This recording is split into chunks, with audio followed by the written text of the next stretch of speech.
Pilar, I love your career. Like, I think it's super interesting. I mean, let's just talk for a second. I mean, you had an epic career at Dell. Epic, right? I mean, you did sales transformation, integration, business intelligence, design and planning. Your work impacted thousands, literally thousands of people. Revenues up to close to 40 billion. You added incrementally billions of dollars to revenue. I mean, when it comes to sales and big company sales, and your fingerprints were in a lot of important decisions made for a very long period of time.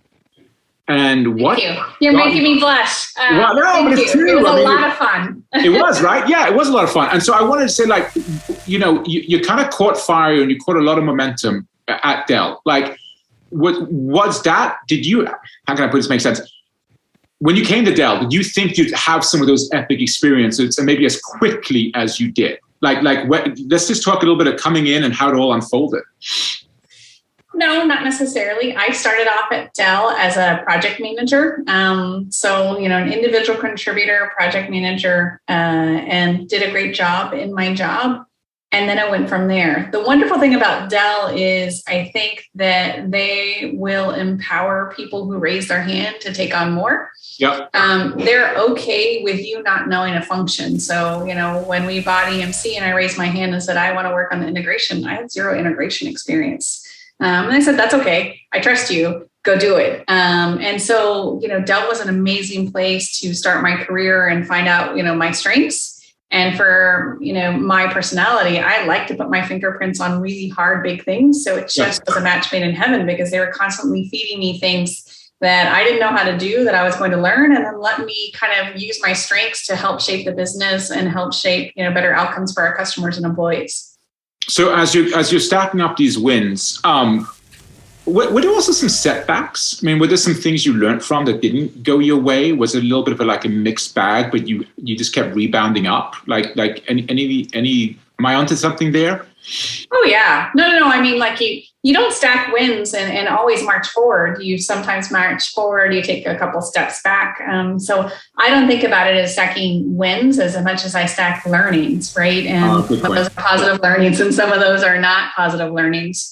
But I think I learned a lot about myself on that journey, like the things that I was really good at, the things that I maybe was less good at or less interested in. I learned a lot about leadership. I had the opportunity to work for some pretty amazing leaders, Rocky, who you've had on one of their webinars before, but many others who taught me how to lead.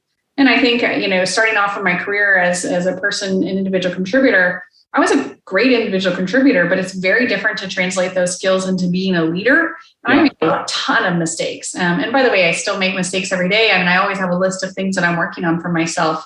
I think leadership is probably the thing that I made the most mistakes on, and I had to learn the most. And, I had great role models. And then I think, I also had some people who had the courage to tell me, hey, that didn't work. And that was really helpful too. And you also kept taking risk, right? It sounds like when you were at Dell, you really lived out of your comfort zone constantly. You were constantly in something new or challenging. Is that correct? Yeah, that's right. I think one of the things I learned in my tenure at Dell is that I love change. And not everybody else, not everybody loves change. And, maybe one of my learnings in terms of things that I didn't anticipate is, I think early on, and even sometimes when I move quickly now, I assume people think like me, right? Hey, this change is coming. I'm excited. That's awesome. Let's go figure it out. I'm invigorated by it most of the time, right? Yeah. And, not everyone thinks that way. Some people are worried. They have, perceptions of what that change would be. We go through a change curve. And so, yeah, I was always taking risk because I like change and I saw them as a positive. But I think, if you go back to your question around learnings, right. Learnings was, and it seems very obvious, not everyone's like you or like me, but you just really have to take a pause and think, how is that perceived by this other person and what might they be thinking or feeling? For me, it was generally a positive and I loved it, but it's not for everyone else. Did you feel like as you were learning and you were contributing and you were making big impact and so forth, and you were bringing people along with you on that journey, that became a little bit easier to enroll people in the vision because there was a trust factor there that grew over time? There's a lot of trust capital. Tons and tons of trust capital. And it's probably the most important thing that distinguishes I think success as you move up in your career, because you'll be managing bigger and broader things, and you have to bring people along, but people have to want to come along with you. Right. People wanting to come along with you is about trust. It's not, me, by a title or someone else who's more senior saying you must go. That'll get some folks, maybe moving, but that doesn't give you the relationship capital. It doesn't give you the empowerment to say, let's move together. I spent one of my jobs at Dell was around our sales transformation. It was one of our big sales transformations when we moved from selling PCs. I mean, back when I started, a computer could have been $2,000-$3,000, right? And then it became a lot less expensive. And we realized we needed to differentiate what we were selling. We needed to sell more servers. We needed to sell more storage. We needed to sell more software. We needed to sell more services, right? And those things were more profitable. And by the way, our customers were looking for us to have that more strategic conversation, but we weren't. Well, great strategy, fine. How do you do that? And my job, was to lead that sales transformation amongst all the different groups. I got at that time to really learn about change management, the old John Kotter school of thought around change management, how people go through a change curve. How do you develop a case for change? Like, why do I want to go where you're going? And is it meaningful for me? And that sales transformation experience was fantastic because I learned a lot about how to drive change at scale. And again, it could be someone very senior saying we must go, but not everyone's going to move. They have to be convinced. Why is it good for them? How are you going to support them? What does it mean to them? When I think about change today, I do a lot to try to paint what I call the beach. I like the beach, maybe you like something else, but I like to go to the beach, what is that beach? How do we, why are we going there? What does that look like? How awesome will it be when we get there? And then let's talk about the steps that it takes to get there. So I'm always trying to paint the vision of the future and the beach. And then we can start to get into the steps that it takes to make individual pieces of change. I like where you're going. That to me, what's coming up for me as you're talking and having had some conversations with you and studied your track record, so to speak, is that you straddle this interesting superpower of a first-rate strategic mind, but you're also really good at getting stuff done. Like you can ground a pretty big concept, a pretty good idea, and get real tactical. Is that? Am I onto something? Yeah. Look, I started as a project manager, and I think if you start as a project manager, you're good at getting things done, right? And I'm good at getting things done. That's great. And at Dell, execution is king. So if you can't deliver something, you could be the smartest person in the room, but that doesn't really matter unless you can show the results. It's all about outcomes, which is great. But as you again try to scale and learn new things, and for me, learning new things meant I needed to be able to say, okay, I can deliver, but I really want to be able to influence what we go do and why we go do, and be able to shape the strategy. So it was a learned skill. I used to be told all the time, if I wanted to move up, it's great that you can deliver things, but you need to be able to think, you need to be able to plan, and you need to be able to shape and influence folks. And it's like, okay, fine. And then I would get onto the strategy side and they're like, oh, no, you need to be able to deliver. I'm like, oh my gosh, seriously, what do I need? Make up your mind. What do you want? Exactly. Right. And I think it depends on the person you're talking to in terms of perspective, but I think I really love, so regardless of what others, kind of think in the day-to-day advice, I actually like to be on both sides. I'm not probably, the person that's just going to be in the think tank and think all day long about, how do we, develop a rocket to Mars? Not me. And I'm also not going to be the person that every day just is in the delivery side. I like to be able to be both. And I think there's great power if you can connect the both. So you're having success, you're seeing impact, you're developing as a leader, you're adding breadth and depth. You've got the things are just, you're on fire, and proverbially speaking, your cell phone starts to ring from recruiters, right? Proverbially speaking, opportunity starts to find you. Yeah. And I can imagine maybe initially you're just batting those off, you're having fun, things are going, you're in the mix, you're not that interested. But at some point, you start thinking maybe it's time to go. And I'm kind of curious what led to the decision to leave a pretty big fish pond where you had tremendous amount of success. What was motivating you to take on a new opportunity? It's funny because when I talk about Dell, I still say we. I think it will always be a part of me. I grew up there, had tremendous opportunity. I root for Dell. A lot of my friends and network are from Dell. But I had been getting up into the years at Dell in terms of change and challenge. And, I'd look around and think, hey, I've done that. Would be like to do something different. But the thing that tipped me over the edge is what you hear about all the time on why people leave a company. And at the time, I wasn't really happy about it, but it was a bad leader. I finally worked for someone who I did not feel valued. We were very disconnected. I tried to turn it around. And, all those recruiter calls that I had had before, I took a couple extra ones. I took them a little bit more seriously. Mm-hmm. I had a lot of really great mentors, many of them were people who had left Dell, some within Dell who said, hey, you've done great things. That's awesome. Good for you. But unless you want to retire at Dell, you better move before you get too old, honestly, and just being frank. Yeah. And look like someone who can only do one, like has one trick. And so, I was listening to that advice, but hey, look, I love this opportunity. It's super fun. It's super great change. And then that leader came along and it was so bad. I started taking those calls more seriously and out I went. And out you went. Do you maybe view that as a gift in disguise in retrospect? I mean, totally. It was painful, but it was the thing that was needed to keep you moving, so to speak. Yeah, it was. Look at my, people were telling me, and I was like, yes, yeah, I should do that. Like later, right? Like not right now. Right. And I don't know when that point would have come, but I think it was totally a gift in disguise, because what I found when I left was that I actually, it was better than I thought. Like I had more skills, market skills than I thought I had. Yeah. And I began to really believe more in my capability. And I was just talking to someone the other day, and like something really tremendous is, happening with my career. And I was getting this acknowledgement, and I said, remember that never would have happened if you didn't leave Dell. And I totally believe that is true. And sometimes, like the lemons become lemonade. I think it's true. And yes, it was a tremendous gift. I probably wouldn't have left. And I learned so much more leaving. About the good and the bad of Dell, my skills, my belief. And it's been way more fun. So I'm so glad it happened.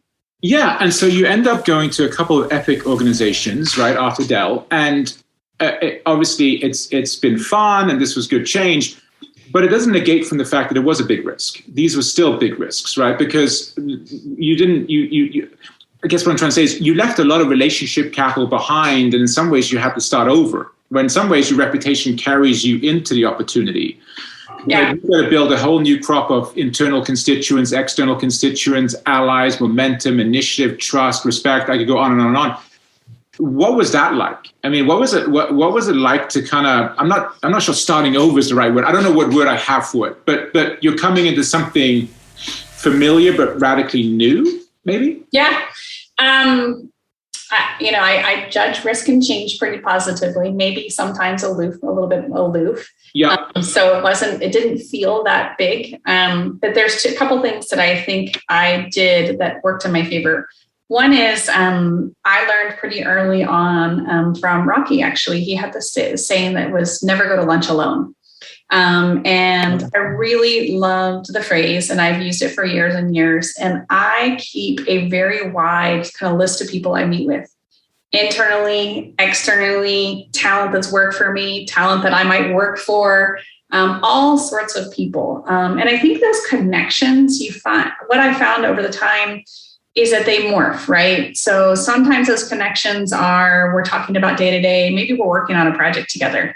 And the next time they're strategic. And the next time after that, they've left the company. Next time after that, maybe their mother who's having, their second kid, and I'm advising them like what it is to juggle being a mom or whatever it is. But those relationships make that landing or that risk and that change that much easier. So when I landed at McAfee, first time, being the head of ops globally, like at Dell, I was always, I might have led the channel sales ops organization, but I still had a boss that led ops globally. I was it. It was me. And I definitely felt it, right? I felt that, it's my first job outside of Dell and my one trick pony. Am I going to be able to figure this out? Oh, by the way, there's this software thing I don't really know anything about. I've been in a hardware company forever. We're private equity owned. But what really helped me move more quickly and figure it out was this amazing network I had, because I could call upon people that I knew within software. And they would teach me about renewals. And we did a lot of work at renewals at McAfee. I could call upon talent that either had worked for me before, and we had that trust. They knew what they were getting into, and they were willing to take the risk to come with me. Which, when you bring people on and you bring amazing talent on early on into a new job, helps you move faster and drive change more quickly. We know each other's playbook. We can move together, but that's a risk for them. And you have to have that relationship. You have to have that trust. Or even people who were, part of my network who had just moved jobs. Like, what did you do? How did you make it happen? What mistakes did you make? So I think that never go to lunch alone, is like one little kind of statement about, maybe lunch, but it's about keeping a broad network of people that you stay close to.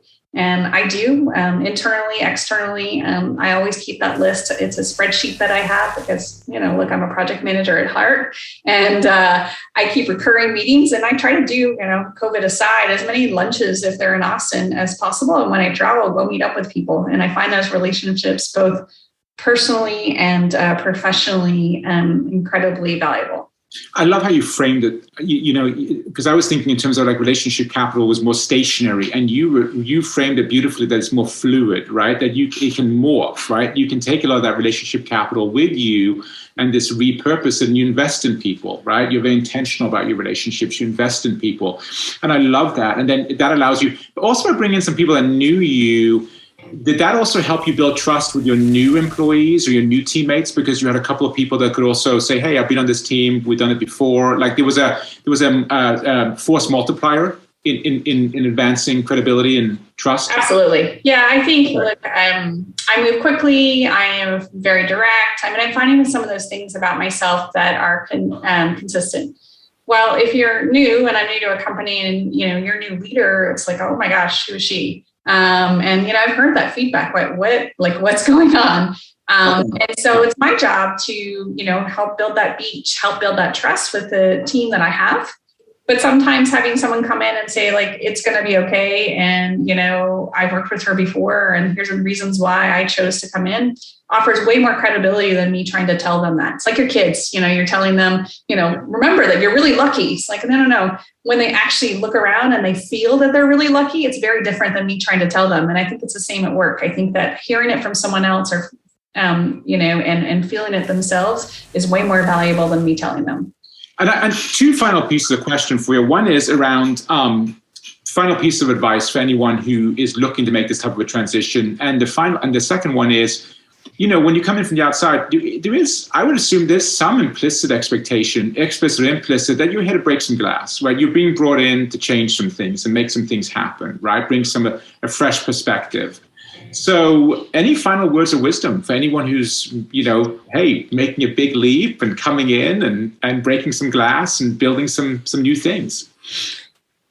Two things. I think first is what we just discussed, which is build your case for change, right? Listen to the teams, listen to what's going on in the business, look what's going on in the market, tap your network for what their perceptions are about your customers, your brand, how things are going. If you want to get people to change, or you want to get a business to change, you have to have a reason. You have to have a reason that people believe, and they believe it benefits them and it benefits their customers. And if you don't have that, it's going to be incredibly difficult. So I think make that case for change, find out why it is meaningful effort for everyone. I think the second is build your network. Internally, I think people need to build that trust. They need, to know that you're listening and not listening like in my one-on-one, and then I never see you again, or you tell me things that are really important, but then I'm like, yeah, cool. And then I never act upon those. That is a two-way street. So listen and, do as much of, virtual lunches, connections, show that you care. And then I think the third one is to believe. I think one of the things that has been most valuable for me leaving Dell is I've learned to believe way more in myself. And in doing so, I feel more empowered to speak up in places that I might not have before, or to move more quickly because I am more confident that I'm right. And, I think for those who watch Ted Lasso and he has that little believe sign and, outside of his office, I do think you have to believe. You have to believe that you're heading the right direction. That your gut is probably the right answer in many, many cases. And, to move, don't wait too long, make that move and believe in yourself.